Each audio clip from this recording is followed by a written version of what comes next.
Welcome to No Tracers. Let's get into this episode. What do you say? Step into the world of decay, abandonment, and chaos. The story of an urban explorer starts here, at the beginning.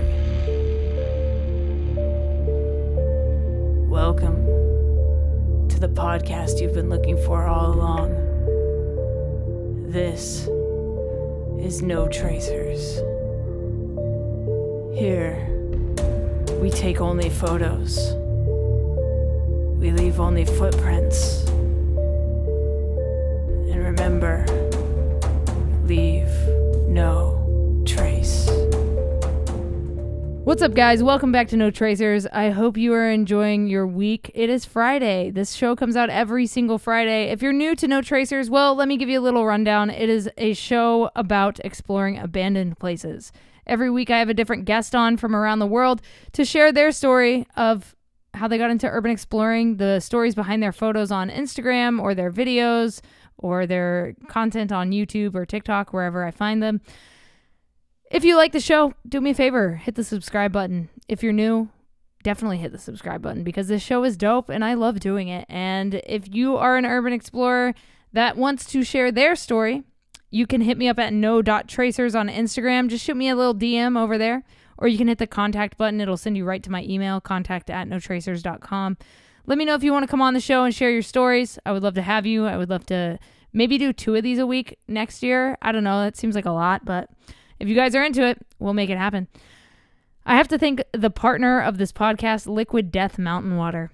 If you've never heard of Liquid Death, well, it's canned water. It's water in a can. It's super tasty. I mean, water's good for you. They have 3 amazing flavors: mango chainsaw, buried alive, and severed lime. Their marketing theme is all around murder your thirst. So if you would like to murder your thirst today, head to liquiddeath.com, pick up a case or 50 cases of water. I don't know how much water you drink, but you should drink more water. I should also drink more water. Crack open a can of Liquid Death today. Use promo code JustTheLetterK at liquiddeath.com for 10% off your order. The last thing I need to let you know about is that I have a new photography book out called How to Explore Abandoned Buildings. It is a collaboration between myself and another creator named Cursed Sketchbook. We came together and we created a guidebook for exploring abandoned buildings. There are 50 tips with 50 photos and 50 illustrations to depict each tip. So if you want to check that out, or if you want to pick up some merch, I recently had a fellow explorer, another person that I had on the podcast, Damn Gina. She hit me up and she was actually repping some No Tracers merch while exploring in Wyoming and sent me some photos. And I think that's super cool. So if you do get the merch or the book or my other book, I have 2 books out.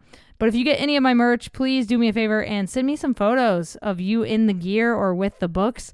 I love seeing that kind of stuff. So thank you guys. You can get that at notracers.com/shop. New merch drop coming in October. So get ready for Halloween. It's going to be spooky. Adventuring with Trevor, welcome to No Tracers. Please introduce yourself and how long you've been exploring to the audience. All right. Well, my name is Trevor. I go by Adventuring with Trevor, and I've been exploring for about, I want to say, since 2017. I got into it with some friends from college, basically, that were just like, hey, let's go out and check this abandoned building, and it just kind of took off from here or from there. And yeah, and since then I've been able to, hit up some cool locations and, pretty much every state that I've lived in and neighboring states too. So it's been awesome. Oh, so take me into that first exploration of the abandoned place you went with your friends. Like, what happened? What kind of building was it? And what did you experience there that made you kind of catch the bug? Well, it was interesting because I don't know if you've ever heard of the Scranton Lace Factory. I have not. It was a relatively popular place back in the early, not early, I'd say 2018, 17, and then they demolished it. So basically what it was is an old lace factory that was closed up in the early 2000s because the work just dried up and they didn't have any more demand for the lace that they were making there. So it was just a huge factory that had like a theater, a basketball court, underground tunnels, even had a bowling alley in there. So it was pretty cool. That's sweet. So it was like a multi-faceted building, which is dope. Like usually it's just like a church or whatever, but the fact that it had like bowling alley and like all these different things in it is pretty cool. It was interesting, yeah, because that's what they wanted. They wanted like when they were actually working there, they were one of the first like companies to be like, hey, we want our employees to actually enjoy working here, so we're going to put in like entertainment for them. Now, granted, it was so graffitied up at that point and smashed that like there's, it wasn't in the best of shape, but it still was just Mm. cool to see that like a factory that had so much to it. Yeah, definitely. So after that first exploration, when did you, well, in general, when did you first pick up a camera, and then when did you start documenting the abandonment and taking photos and videos, because you do YouTube as well? Yeah, I started that I want to say in 2018. And I just took like I had an old camera that that recorded in like 720, um so it was pretty bad. And then I went from there to an iPhone 6 in like 2018, and then I went to a GoPro right after that. And like the reason I started filming was just like I saw everybody else filming, and I'm like, you know what, this is pretty cool just to document the places that we're going, because even if it doesn't, do anything for anybody, I have record of what I've done, and I can have pretty good, or I have pretty good memories of it. Hmm. Yeah, definitely. And, a lot of people online, especially, some people are like against YouTubers or whatever, like don't like the video aspect of urban exploration, which I think is so weird, honestly, because I mean, I've been documenting my life. I did like daily vlogging back in the day. I grew up overseas, so I vlogged for like 1,000 days in a row at one point, and so I've always been documenting everything that I do. And I just brought that into like my urban exploring because I felt like it needed to be documented and captured in a different way than just a still photo. And I'm sure you can kind of relate to that. Yeah, I mean, I got mad respect for anybody that's able to capture a really good like shot. So like if you're able to like, get what you can get with like a photo, that's pretty incredible. But really a video is just pretty much thousands of photos, put together in a way. So Yeah. I really don't get why people get so worked up. We're doing the same thing, it's not like I'm actively going out and like vandalizing or Right. anything like that, trying to blow up these places. Yeah, yeah, exactly. You're just trying to like capture that decay and the beauty in it that we so love, and so I think the beef with that online is something that can be talked about another time, but it's definitely something that does exist, and for new explorers that are getting into the hobby, definitely be wary of that, especially in like Facebook groups. That's where I've found the most like strife when it comes to You're the so YouTube right. thing. You, Oh man. So, can we talk about gear? Like for new explorers, do you have any gear recommendations? Like what kind of stuff do you bring to go exploring? Like, and this could be the shoes you wear, your backpack, flashlights, anything like that. you see, I'm kind of dumb. Like as far as like certain gear, like I go in shorts and I'm crazy like that. So I have my legs all torn up, and like I just have always done it that way. I feel like I can move around easier, but I would suggest bringing definitely pants. I don't really have like a special pair of shorts. And if you're looking, or a special pair of like anything I really wear, I just like wear whatever when I'm going to these places. Make sure you wear like good sturdy shoes though, because you don't want to step on a nail and have it go up your foot, and that's a whole other issue that you can run into issues. But for as far as like if you're looking into get into photograph or like photography or videoing, I would say just at this point there's not one camera. I'd say I would just say do your research and like make sure you have a budget. I started with like a Canon M50, and that worked for a year or two. And then I moved to a Rebel TS7, and then so start off small, and then just work your way to something else. Once you start getting the hang of it. So that's what I would suggest.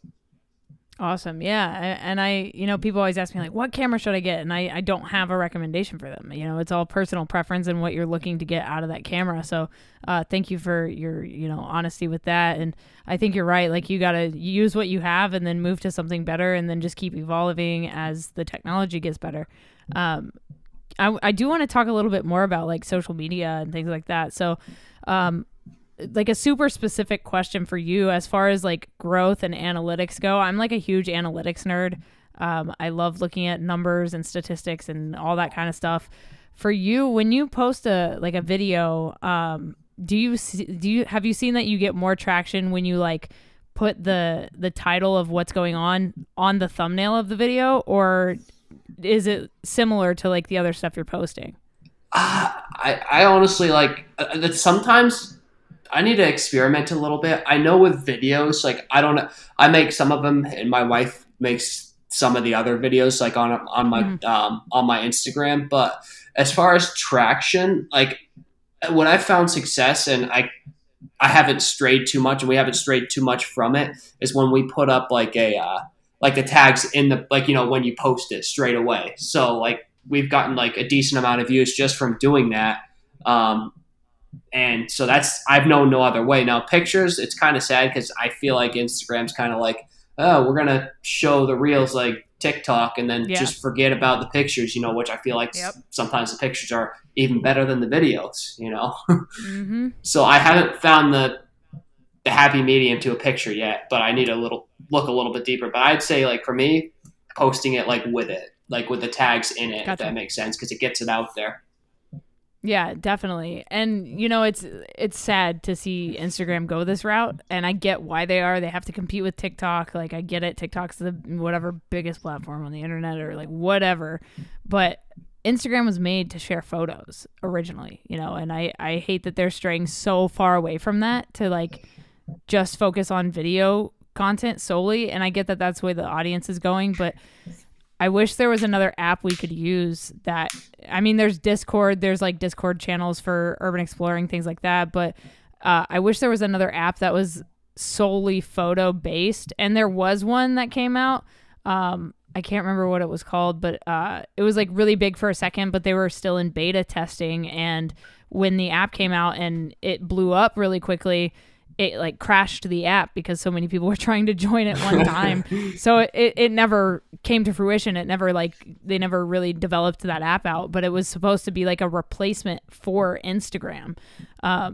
So yeah, hopefully somebody comes up with something that can compete, as far as like photo sharing goes, just because we are seeing fewer and fewer photos on Instagram and more video content. And I think that that's, it is what it is, but like you said, there's something still so powerful about a photo of a still image.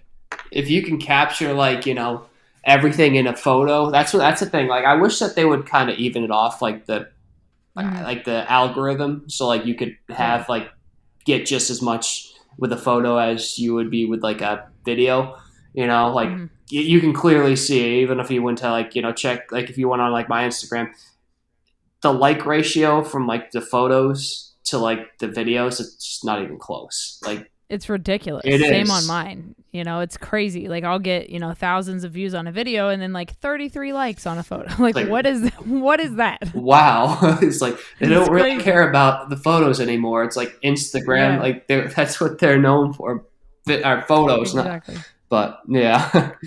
Yeah, it is what it is. I mean, we could talk for hours about just social media in general. I mean, you've got like 80K on Instagram, and we could talk about that for hours of how you got there and all that stuff. But I do want to focus on the actual exploring aspect of what you do, because I look at your videos and your photos and I want to know more about the stories behind those, and that's why I started this podcast in the first place, was to get to know the people behind the content. So do you have any urban exploration injury stories? One, not necessarily injury that could have been bad. There was this abandoned mansion, and I'm pretty sure everybody has filmed it. I think I titled it like the $3 million mansion or something like that. It's the old nursing home that like has the grand piano with like the wooden roof. They have like this balcony, and I was filming it probably in 2019. Walked up the stairs and noticed that like there was one stairway missing, and it's a small area, like small stairways. You have to kind of crouch. Made a mental note to watch out for that, and went back up to take a capture a shot of the entire room from like the balcony because it was overlooking like the piano. Mm-hmm. and went downstairs after that, forgot about that hole because it was pitch black, and fell right through that. Dang. fell fell probably about 5 feet, like scratched myself up but didn't get any injuries somehow. Wow. That's lucky. I've heard stories on this show even, of people falling through floors and stairs and roofs and like all kinds of stuff. And it's usually pretty bad. It's very rare to hear that you're like pretty okay. So, I mean, kudos to you for for not getting too banged up on that. I got really lucky. That's about Yeah. pretty much it. I mean, I've had a couple close calls where I, have stepped near a hole, but that's been about it, to be honest. You're always going to get scratches here and there. That's no big deal. But that's been about it. Nice. And then how about your scariest exploration? And this could be like scary encounter with the police or with other people, or I don't know if you dive into the paranormal, it could be a scary story about that. But yeah, scariest exploration. That is tough. I'm not. I got a couple really good ones. All right. You can go a little bit deeper. Like my channel, you probably can tell, is not focused on paranormal. Right. That doesn't mean I don't think that there is stuff out there. I'm not doubting that. I just prefer to stay away from that personally, and nothing against anybody that does that at all. But I have had a couple experiences. A couple quick stories. Like, we were walking down me and my wife were walking down this abandoned, I want to say, hallway or in this hospital, and we were right next to like where the morgue was. And like it was just pitch black, and she literally felt like a person's breath breathe right on her, like just right in her ear. And she's like, I just felt something. We're getting out of here. I'm like, yeah, I'm good. Let's go. Scariest thing I've seen is, and I was the only one that saw this. We were at this abandoned, college, and we're in the girls section where like they had the girls dorms. And it was an old college that's probably, the building was built in the early 1800s, or early 1900s, maybe late 1800s. I go to open this door, and it's pitch black again. And as clear as as clear as anything, I see this hand reach out, like as I'm opening this door. And we booked it out of there and went back, just to see if it was somebody that was injured or something like that, and there was no sign of anybody in that building. So, dude, those are probably the scariest things I've seen. And I didn't really advertise them on my channel because, I'm not going to be like, oh, saw something and not have any video footage of something, Mm-hmm. Yeah, for sure. And then how about your most dangerous exploration or your riskiest exploration? Oh. Believe it or not, I've got a couple good ones. Norristown. That's all mostly demolished now, I'm pretty sure. I think that's the name of it. We went into this, like through this window. And if you look at the way it's like positioned, there is right next to an active building. They had security guards that like knew that we were in there, circling the entire building, and it's part of it's active. Like this one was connected to like by tunnels to an active building, so the security was coming in and around. I can't really explain it, but it's actually the way it is. It's kind of shaped like a T. So like the way it's connected. So they were kind of going around that, and we were in like the top of it. I don't know how to really explain it, but like the top line where you'd see the T, and they were kind of going in and out and around. So we literally had to duck underneath the stairs, wait for them to leave, and then or to get around the building, book it in like a few seconds. But somehow we didn't get caught. And the only other place I would say that I really ran into bad issues was Ghost Town in the Sky, where the guy pulled up and I had to jump off of the roof just to escape. That was crazy. Dang, that's nuts. I have yet to jump off of the top of a roof. And I hope I never have to. That sounds not like a good time. It wasn't. Luckily, it was like overhanging, so I could kind of like it was only like at most like a 12-foot drop. Like, so when I was when I was holding myself down, it was only like probably a 4-foot drop to the ground, five Yeah. foot maybe, but still it was sketchy Gotcha. because he's coming around Yeah, one enough side. time to like feel enough time to feel like, am I ever gonna touch the ground? This is the longest thing ever. Oh I my god. It's weird because I didn't like that didn't even hurt like when I was doing it. Like sometimes I'll like jump, and granted, if I'd sprained my ankle, I was still running, because I'm not getting caught. For sure. But like I dropped down, I'm like, that went pretty smoothly. It could have been a lot worse. Oh my god. So we do a lot of research as urban explorers, either before we go into buildings or after, just to know like what happened there. Do you have a favorite history of a location? Oh, that's a good one. Oh, there's so many. Um, like for every abandoned place I go to, I'm like, you can talk to like pretty much anybody that I go exploring with. I'm like extremely careful, and I do a lot of research. Like, I scout the places out. I make sure, like, obviously if there's not a door open or if there's no way, like, in, we're not going, stuff like that. But I'd Mm-hmm. say as far as history, man, that's good. It's a good question. I would say, believe it or not, this place wasn't that cool. Like as far as building wise, like there wasn't too much left. But there's this abandoned school in Florida where um, it was just it's well known. It's the Dozier School for Boys, and like I don't even think you Mm. can get in trouble for going on the property, just certain sections. But there was about, I want to say, 21 known boys there that died while they were staying at that, and they call it the Dozier School for Boys. It was similar. I don't know if you heard of like uh, Fernald. It was similar to like Fernald, where Gotcha. like they abused the children there, and they were saying like they found 21 or something bodies, and they were Wow. estimating that there could be up to like 100 children that were like tortured and like at that place, and died on like while in the care of that facility. So that was probably Mm. one of the craziest stories I've heard and got to explore. But Yeah. And what's it like to walk around places like that? I mean, like I went to Stonewall Jackson is another one. It's like a training camp is what they called it. But it's the same. It was a boys' prison. They were known for the abuse and violence that was inflicted on these kids. And for me, like walking around those places, it's super like heavy, you know what I mean? Like the energy feels heavy because so much darkness took place there. And what was it like to walk around that place? yeah, there's like you said, that's heavy. Like you kind of get this dark feeling, and I'm like, Mm-hmm.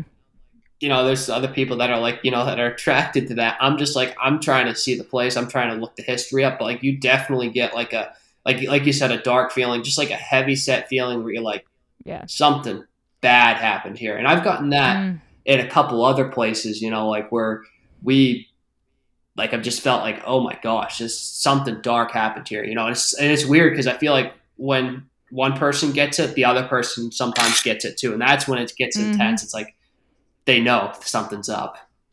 Yeah. So I have a couple books out, and I actually talk about that. It's called I call it the darkness, and I think that only urban explorers have experienced that.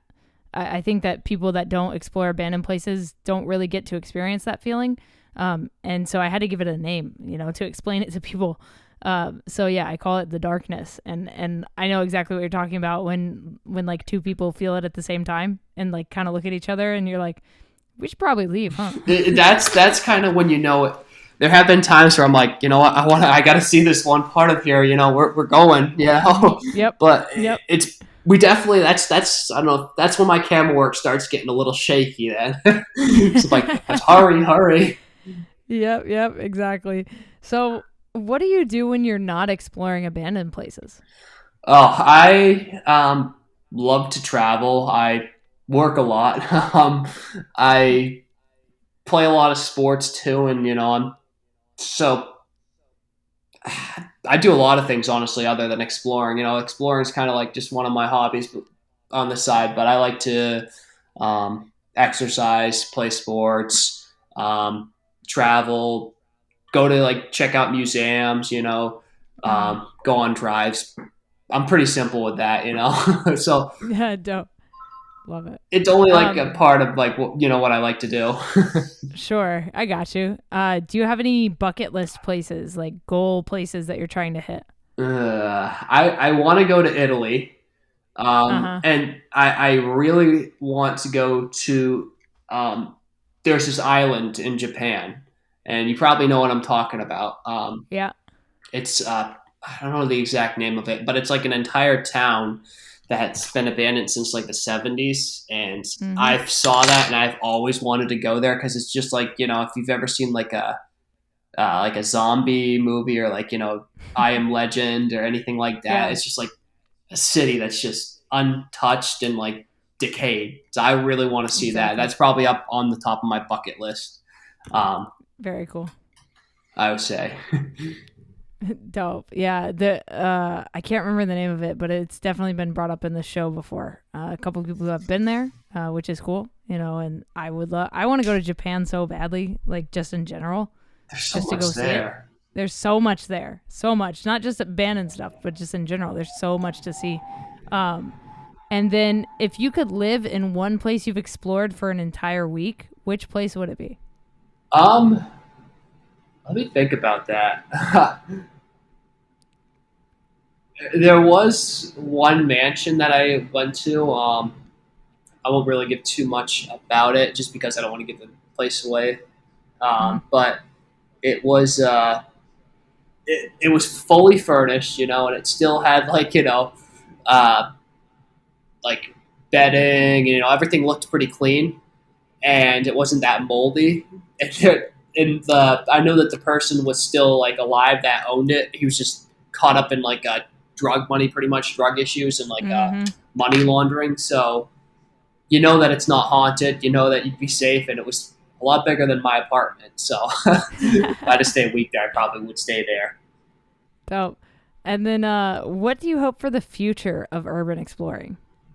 Honestly, probably just the ability to just keep on going to go exploring. I mean, I don't do it for the money. I just do it for the places, and it's just I really enjoy it. So like probably just a healthier community, some less people that are like nitpicking at each other, just more people that Mm. are uplifting. Just people that just want to go out and explore a cool place, just a group of people, just looking to actually just see a place for what it is, like research and then tackle a place, So that's kind of what I'm hoping that it goes in the direction of. And like I'm just like at this point, my channel's just for me, pretty much. I mean, I make a little bit of money on that, but not much, enough to pay for my gas. So maybe just enough to pay for my gas to get from place to place, and I'd be happy, because that'd allow me to Yeah. keep exploring and be able to sustain it.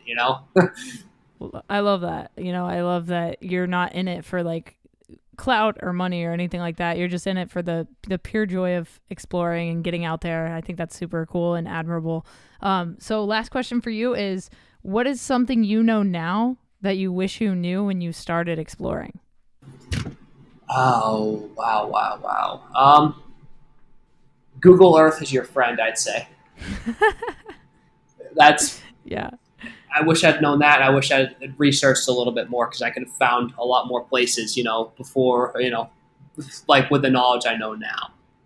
Mm, absolutely. Absolutely. So if people want to follow you online, where can they find you? Let them know your Instagram, YouTube, TikTok, if you have it, all that stuff. So I have YouTube, Instagram, and TikTok, and it's just all the same. Adventuring with Trevor.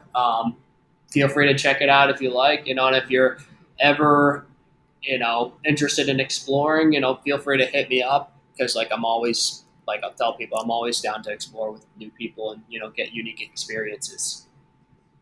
Awesome, man. Thank you for coming on No Tracers. Absolutely, I appreciate you spending some time today, and you have a great rest of your day. All right, guys, that was my episode with Adventuring with Trevor. If you want to check out his social media, I've put links down in the description for you, but you can find him everywhere at Adventuring with Trevor. Thank you so much, Trevor, for coming on the podcast. If you want to join the show, if you have a story to tell, hit me up at no.tracers on Instagram. Or if you have a story to tell, but you don't really want to come on the show, but you still want to share your story, you can email me at contact@notracers.com. That is going to be the place where you can send questions, comments, concerns, stories, anything like that. And I want to start doing listener tales, maybe at the start of 2023. I think it would be fun to start doing that. I did get the idea from Morbid. Thank you for being a great podcast, Morbid. I don't know if you guys will hear this ever, but if you do, appreciate you guys. Thanks for all the crazy stories. If you enjoyed the podcast, please let me know by leaving a rating and feedback. You can leave a rating and feedback on Apple Podcasts and Spotify now, which is really cool. So help us get the rank up on this show so that we can get more amazing listeners just like yourselves. I appreciate you guys. If you enjoyed, please hit the subscribe button, and I will talk to you next Friday for another episode of the No Tracers podcast. Stay strong, keep enduring, go out, go explore something, and remember, leave no trace.